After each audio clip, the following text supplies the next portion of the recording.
Keith Rucker here at VintageMachinery.org. So putting together another little odds and ends video for you guys this week and showing some of the stuff that's been going on at the shop. Unfortunately, not a lot of action in this one, really just more kind of showing you what's been happening. Had a lot of rain this week. I'll talk about that a little bit more in there, but it just wasn't very conducive for me to be filming during some of this because of the weather that we had and where we were working at in the shop. But share with you what's going on and let you know. Let you kind of see some of the things that we've accomplished during the week.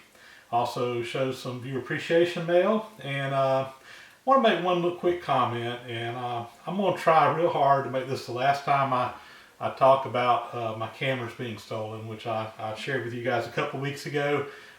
You've heard me gripe and complain about it, but I discovered something this week, and I don't know if it made me feel good or feel bad.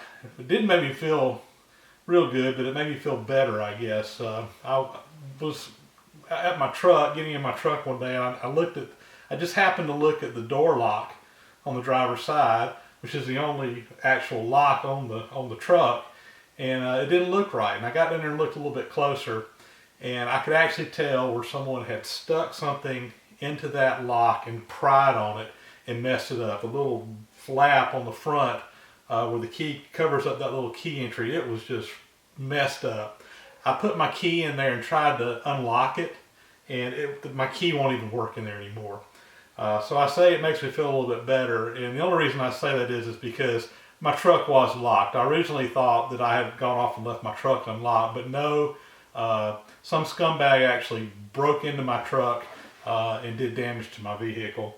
So now I'm going to have to look at getting that lock fixed. You know, 99% of the time I use my fob to lock and unlock the door, but you know, your backup, if you ever need to, is to use the key if for some reason you can't get the electronics to work. And you know, there's probably only been half a dozen times that I've actually used the key on that truck in the 2.5 years that I've had it. But you know, I'm going to have to get that fixed. So I only tell you guys that is because, you know, originally I had told you that I thought that I had left it unlocked, but that was not the case. Someone did break in. They must have targeted me. They must have been going around looking in my windows to where that camera box was. It really wasn't real visible. It was down in the floorboard up against the door where it wasn't super visible. So they must have seen that in there, gone in there and broke into the truck, grabbed that box and ran. Anyway. That's enough on that. We're getting past it, guys. We've got the new camera now. As you'll see later in this video, we're expecting some more equipment to come in. Hopefully we'll have that to show you later in the video as well. So we're getting back up to gear. And just one other point of privilege there. Again, I want to thank everybody out there who made PayPal contributions or sent me gift cards or whatever to help defray some of the cost of my equipment. You know, totally unexpected, totally not asked for, but you guys out there, it's a privilege for me to do this, guys, and that really showed a lot of appreciation. And I tried to send each of you a little thank you note that did that. If I missed somebody, I apologize. I'm thanking you now. You know, again, I didn't ask anybody to do that. But what it has allowed me to do is when I've been purchasing some of this equipment, I've actually probably been buying some better quality stuff than I would have been able to afford if it hadn't been for some of you guys. So I'm getting a little bit more professional in gear as my replacement stuff. So, you know, I guess in a roundabout way, I'm excited about getting new equipment, but I sure am not happy about the reason I had to go about doing some of this. But enough said on that. We'll move on and get into the odds and end video, and I'm going to try real hard not to even talk about this theft thing anymore and move on. So thank you guys for all you do. So we've had several pieces of viewer appreciation mail come in over the last week or two since I've done an odds and ends video, and I want to share with you guys some things that came in. We're going to start with this one here. This is a neat little acorn type tapping head that was sent to me by Lee. I'm gonna butcher his last name. Alkurishi, I think is how he says that, but I probably got it wrong. But anyway, I actually met Lee, so I have no excuse for not pronouncing his name. But I actually met Lee back at the Arnfest event a couple months ago. And I was out at the swap meet looking at different things on people's tables, and he actually had this tapping head sitting on his table. And I went by and picked it up and looked at it. In fact, I think I picked it up a couple of times and looked at it, and I was kind of interested in it, but quite honestly, I was running a little bit low on cash, and ended up I didn't buy it. So anyway, a week or two ago, Lee sent me a email and said, he said I was the only one there that day that even picked this thing up, and asked me if I was still interested in it. And I said, yeah, I would be interested in it. And he said, well, I'm just going to send it to you as a gift. So what this is, again, is a tapping head. It's got a die here on the front, or not a tapping head, it's a die head. It's got a die here on the front. You can change these out and put different dies in here. And this is for threading, whatever size thread you need to. They made these in several different sizes. This is a number 4 size. I know they made 1, 2, and 3. They may have made a size 0. I can't remember. I'm not sure they made one bigger than number 4. But this is a pretty good size one. It's really neat. I'll tell you what, let me zoom you in here so you can see a little bit better. Alright, so you can kind of see how this thing looks now. So you got up here on the front this die that goes in here, and this little shell here, you unscrew this, and I haven't got a wrench out here at my home shop big enough to go on that, so I haven't unscrewed this yet. But this unscrews, and this die actually comes out, and you can put different dies in here. And it's on this little collar here. This is interesting because the way this is designed, it was probably made for working on a turret lathe, where you kind of feed it in and you would have a stop, and whenever it stopped, so when you feed it in, it catches. But whenever you stop, of course, this thing down here is going to continue cutting threads, and it's going to kind of pull this thing forward. And when it gets to a certain point, notice that it free spins. So this would control your depth. It would go in, your turret would stop at a defined place. It would continue going just a little bit farther, and all of a sudden it would start spinning, and that would be the depth of your cut. Now on the turret, when you pull the turret back, it actually catches again. You would reverse it, you would pull it back, and it would actually unscrew it off of what you were doing. So nice little production tool. Of course, it can be used on just a regular lathe just fine. It might be a little bit difficult to set that stop like you can on turret lathe, but you could even do that getting creative on your tailstock. But anyway, this is a really nice piece, and I do a lot of threading, mostly chasing threads, so this will be something that particularly if I got a bunch of a certain size bolt or something to make, like I have done in the past, I could set this up and go at it. So he sent this to me. It had one die in there, and it's marked on the bottom here what size it is, and I haven't been able to get this apart. So I think that's a 3/4 inch fine thread is what it looks like, but I haven't confirmed that yet. But right after I got this, I got on eBay and actually picked up a couple of more dies for this. These were just somebody had these for sale for $10, and I said, hey, I'm gonna get them while I can. So this one is a 7/8 inch fine thread, 14 teeth per inch, and this one is a 1 inch coarse thread, 8 threads per inch. So anyway, I picked up, so I got a couple of these, and I'll be looking out for some more of these number 4 size acorn dies, and kind of try to get a good collection so that when an opportunity comes up, I'll hopefully have the right die to go in there. These dies are also interesting.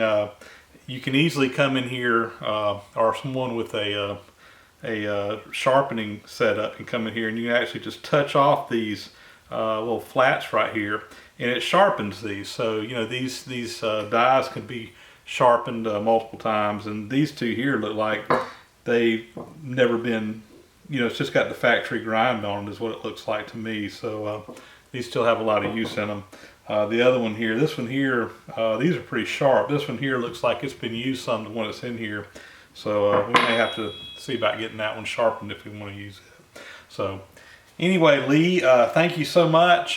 This will be a really cool tool to get to use out in the shop, and I'm looking forward to putting it on and getting to use it at some point in the near future. All right, so next, got a nice package in the mail this past week from Steve McKillen down in Florida. Steve is from the UK, I believe, originally, but is now living in Florida, and he's actually sent me a nice gift a couple of weeks ago that you may remember, the little book on Fred Demba, the guy from over in England that is really into the steam and gas stuff, steeplejack, really interesting fellow. I've been watching a lot of his YouTube videos, or actually they were BBC television shows that were put together going way back, probably into the, I'm guessing, 70s and 80s, on up until the early 2000s when he passed away. But he sent me a book on that Fred had put together, and I'm actually reading that right now. It's a great book. But anyway, he saw in my Odds and Ends 7 video, of course, about my camera equipment that was stolen, and he kind of sent me along a little care package to help. He saw where I had picked up my new Canon 70D camera to replace my old camera that was stolen, and he wanted to send me a couple of little items to go along with that. So let me again zoom you guys in here and show you what Steve sent. So first off, he sent me a bunch of these little lens cleaners. I'm guessing these are alcohol. These are Zeiss brand, so a real good high quality lens cleaner. So those will go in my camera bag for sure. And then he also sent me some extra batteries. So these are made by Wasabi Power. This is an aftermarket brand. I actually used to have some extra batteries for my GoPro that was made by these guys, and they make a really good product. So it comes with an extra charger, so I got a charger with the camera itself, but this comes with an extra charger, and then two new lithium ion battery packs. And you know, if I remember right, let's see, 2600 milliamp hours. So these actually contain more of a charge on them than do the original Canon battery that comes with the camera. So anyway, he sent along two extra batteries there, which will be great, and also the extra charger, which I really like, because I usually leave one of the chargers in my office, and whenever I'm at home, I'll throw a battery on the charger, but this way I can throw this one's a little bit smaller too, more compact than the Canon one, so I can throw this in my computer bag, and if I'm on the road traveling or whatever, I can give my batteries a charge. So this is great. You know, when I got my camera, I actually got an extra battery. I got a package that had some other things thrown in with the camera, and it came with an extra battery. But now this gives me 3 extra batteries, which is real good, because I've noticed that this camera will go through batteries pretty quick when I'm shooting video. In my old Canon camera that I had, the T4i, I actually had a battery grip, which lets you put 2 batteries in the camera at one time, and it really extended the life of how long you could run. Right now I don't have a battery grip for this 70D, so it seems like when you have both batteries in there together, you actually get a longer charge than if you ran the 2 individual batteries by themselves and swapped them out. So I'm having to swap batteries out some, so this will be great. Make sure that I can shoot all day long. And that's not all. There was one other thing he sent. So there's a little Pelican case here, and this is actually for memory cards. And he sent along in here 2 Extreme Pro SanDisk 32 gigabyte memory cards. And when you're shooting video, you got to have some of these cards that will write a lot faster than a typical SD memory card, and these are about as fast as of a card you can get. 95 megabytes per second is the write rate to these. And anyway, he sent me 2 32s, and I think I've got a 64 that's in the camera right now, so this will give me some good backup. So if I fill up a card while I'm out there, I can swap them out, and hopefully this will encourage me to swap my cards out a little bit more often and actually download my material so I don't lose footage like I did when my camera was stolen before. So very nice gift. So we got the Pelican case, got the extra batteries, and then all the wipes. So Steve, great gift, very timely, very useful. These will definitely come in handy as I'm trying to put together all my new camera equipment to replace the stuff that got stolen. Thanks a lot. So this next item that came in, I don't actually have out here in the shop to show you, but I did shoot some video, and we'll mix it in here in a minute. But kind of let me show you. So this, as you guys, if you've been watching my channel regularly, you'll know that I've been doing some playing around with 3D printing, making patterns for doing foundry work, casting work. And a while back, Charles Marlin actually drew up the patterns and printed out 3D print of the drain cocks for our steam locomotive. The project that we'll have coming down the road at some point in time is not, quite honestly, it's not real high on the priority list. So, but I did actually cast one of these as a test a while back, and it was in one of my previous videos. And based on what we learned from that first casting using the 3D printed stuff, we went back and through some brainstorming between Charles and I, we made some improvements to the pattern, and hopefully that will result in a little bit better castings. And you know, the print area on the printers is fairly small, or at least on the one that we've got, or Charles has, and we've been having to, on some things we're having to like print multiple pieces and put them together. And anyway, we came up with a little dovetail design here to kind of snap these parts together. And anyway, we made some changes to the way it is. So anyway, this is one of the new patterns that in fact just got off the printer a few minutes ago. But I show you this because this one actually just came off of my 3D printer. And it's kind of a neat little story there. So, you know, again, Charles Marlin and I have been going back and forth on this for a while, and he's really been helping me out a lot on doing this. We've been having a little bit of fun with it as well. If you watched Tom Lipton's latest Meatloaf episode, you saw where we had a little fun at Tom's expense and actually used a 3D printed pattern to cast his little Ots Tools logo. The fun part was how we sent it to him. So if you haven't watched that, you can go take a look at it. But anyway, sorry Tom, not really. But anyway, back to the story. So a while back, the Afina, which makes a 3D printer that Charles uses, they came out with a new model, and he actually upgraded to the newer model 3D printer. And a while back he sent me a message, said, look, I've got an extra 3D printer now, I want to send it to you, because basically he was printing stuff out and having to mail it to me. He says it'll be easier to send you the printer, and then I can just email you the files and you can print your own stuff. So Charles actually sent me a 3D printer. This just came off of the printer that I've got set up here now. It works great. I'm really excited. I've been playing around with doing some 3D printing the last couple of days, and I'm really excited about the possibilities there. So I shot some video of actually printing this part a while ago.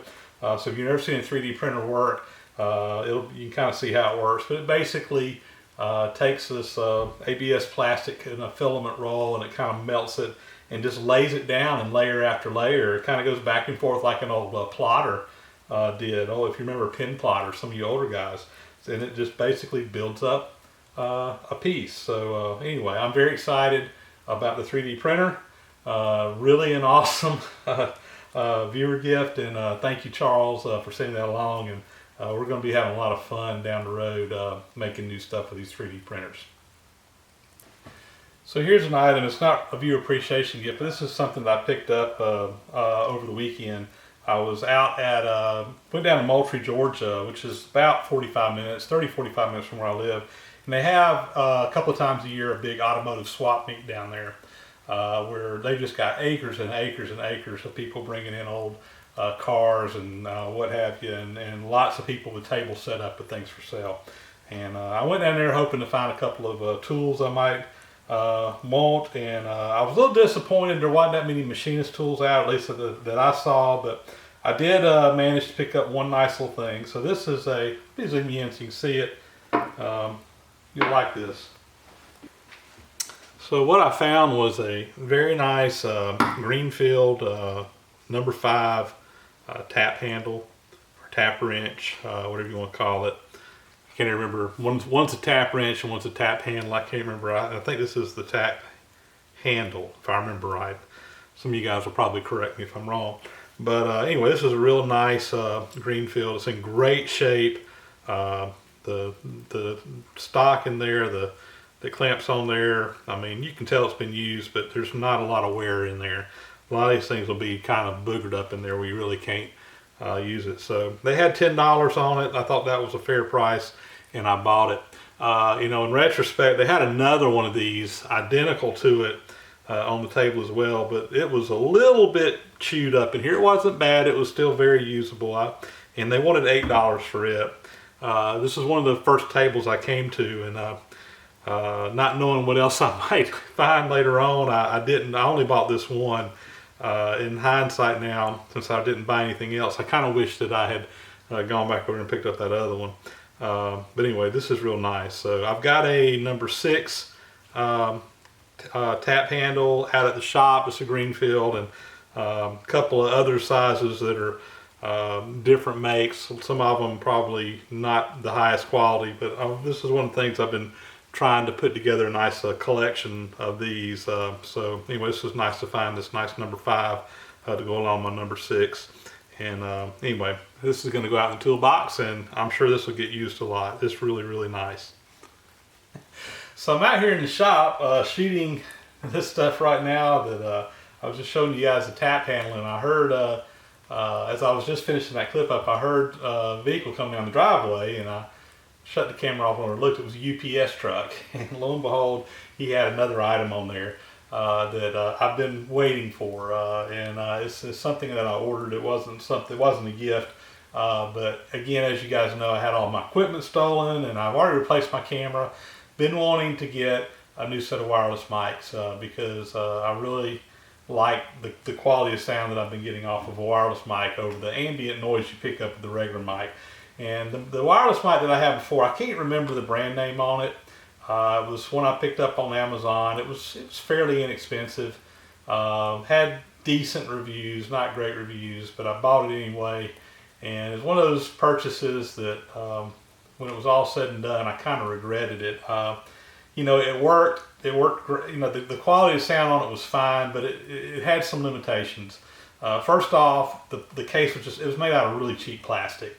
Second, it took 9-volt batteries, and you know, nothing against 9-volt batteries, but those things are expensive, particularly when you go through a bunch of them. I've used wireless mics. I run sound at my local church a lot, and we use a lot of really little higher quality wireless mics, and most of those have like a pot metal case that they're in, very, very durable. And this one here, it was just cheap. And then the other thing that was really bad about it is it worked fine for the way I was using it most of the time, where I was just a couple of feet away from the camera. But if I walked 15 feet across the shop, you started picking up static. And you know, again, for how I was using it, it was fine, but really just disappointed because you should have a much larger range on them. So when it came time to buy some new wireless mics, I said, you know what, I'm going to bite the bullet, you know, live and learn. Yeah, the ones I had weren't great, but they worked, but I got to replace them anyway. We're going to go with quality this time. And quite honestly, too, you guys, if it wasn't for some of you out there that have helped me out through this, I haven't asked for any help at all, but some of you guys have sent me some donations, I guess you could say, to help defray some of the cost of replacing some of this equipment. And with some of your guys' money, I said I'm going to, you know, upgrade. So what I ended up getting was these a nice set of Sennheisers, and these are a little bit pricey. You know, they're about $600, but it's something that, you know, assuming nobody steals these from me, I should never have to buy another set of wireless mics. So these have the pot metal case, very durable.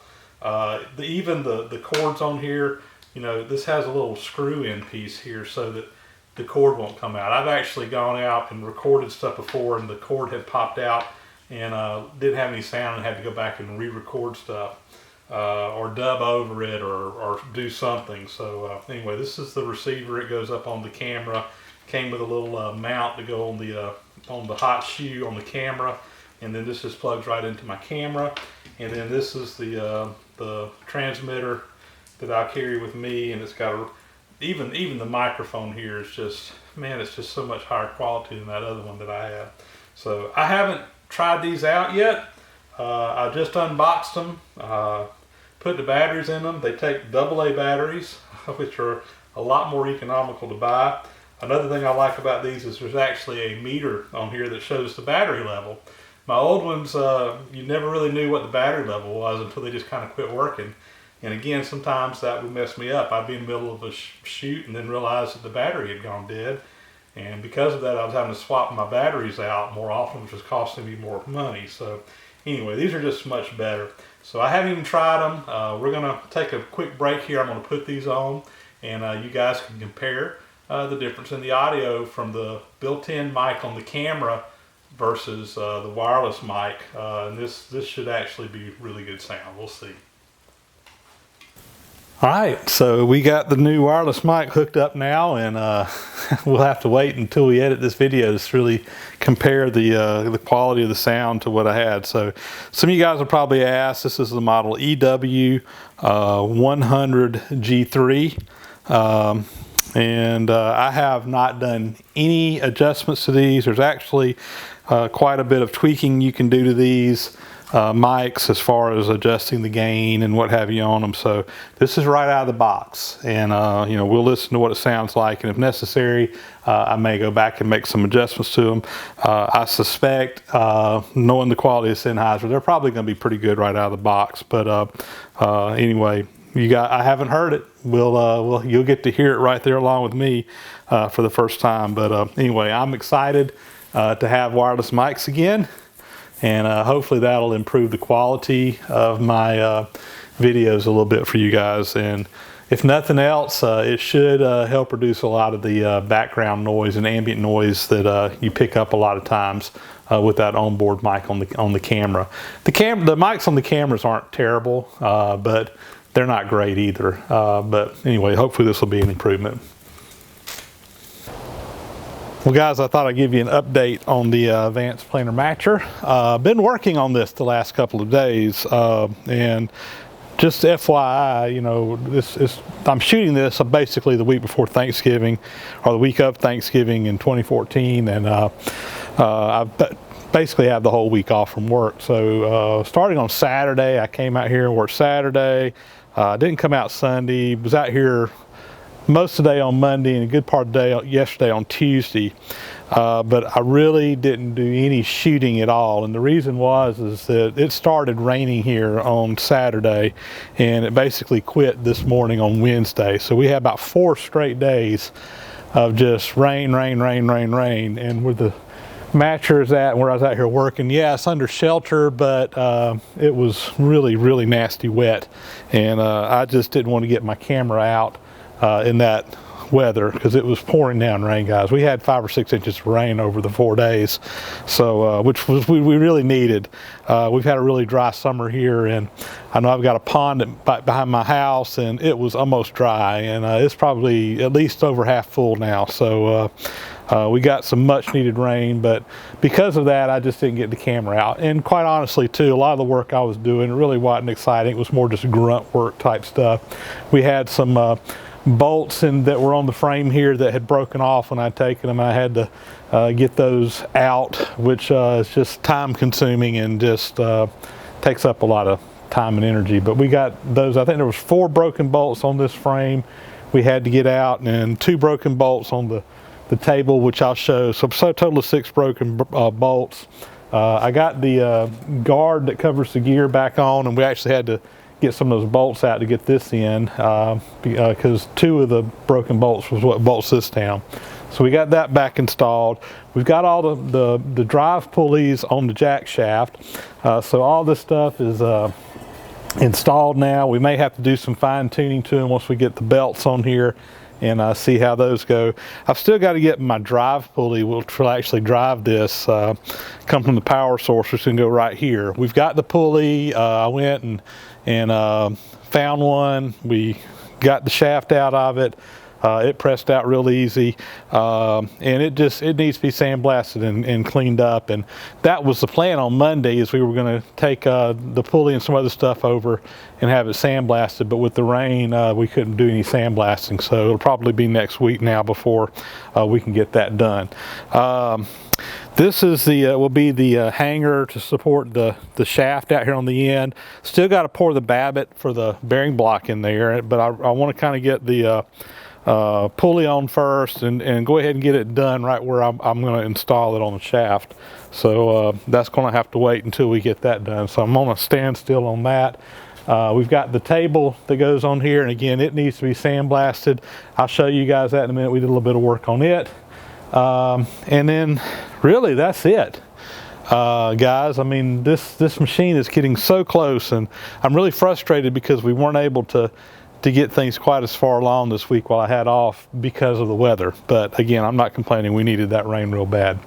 I do need to get belts for this thing, and you know, it may have to, I don't know how long it's going to take us to do that. I think I figured up most of the belts on here are 4-inch wide flat belts, and we figured up we need about 85 feet of flat belting material. And you know, we've got some old belts out here tucked away. I went and did a quick look at them the other day, and most of them aren't in that great a condition. So anyway, we're trying right now to see if we can find some used belts or old belts to put on here to keep from having to buy new stuff. If we have to buy new belting, that stuff costs about, I don't know, $4.50 a foot. I haven't done a lot of price checking yet, but I mean, it's going to be a significant amount of money. But I need about 85 feet of 4-inch flat belting and about 15 feet of 2.5-inch belting for the drive gear over there, which I think we probably have that out here. Again, I need to go finish looking for belting, but I didn't come up with anything on the first round. But with the rain, I wasn't able to get out into some of the places that we keep that stuff. So anyway, making progress on this, getting real close, but not quite yet there. We're going to get this thing going soon, guys. Let's take you over here and show you some of the other pieces that we worked on this week. So this is this great looking piece here is the table that will bolt on top, and there's 4 bolts that kind of hold it down. 2 of them were threaded into this, and they were stuck. We had to get those out. The rest of everything came off of this pretty easily. Down here on the end there was one piece that was busted out when we got it, and I had a little piece of cast iron that was just the right thickness. It was actually left over from that tooth repair that we did a while back. So I took a piece of cast iron and we cut a piece to fit in here, ground it to fit, and I brazed that back in. And there were a couple other cracks up here where there was some damage, so we did some brazing work, and that's all repaired now and ready to go back in. Here's the pulley. This one needs to be sandblasted to go on there, and then there's a couple of covers. These just kind of fit over those expansion gears to protect them. And again, so these 4 items here are all ready to go out for sandblasting, and we'll get this painted as soon as that gets back and put it on there. So anyway, got this stuff is all ready to go. We're just waiting on the sandblasting now and some painting, and then getting the belts and just a little bit of work putting this together and getting real close. So guys, that concludes yet another episode of Odds and Ends. I want to thank everybody for stopping by. Thank everybody for watching this week, and we'll try to get some more stuff up. With any luck, going to be back doing a little bit of machining work over the weekend, and get to see some metal chips flying if my plans go as I'm hoping. So maybe next time we'll have a little bit more action involved in some of these episodes. But again, thank everybody for watching. Thank you to all my many subscribers out there. As always, I appreciate your comments. I read every one of them, guys, and it really means a lot to me when you comment on my videos. And if you haven't already, please subscribe. Thanks.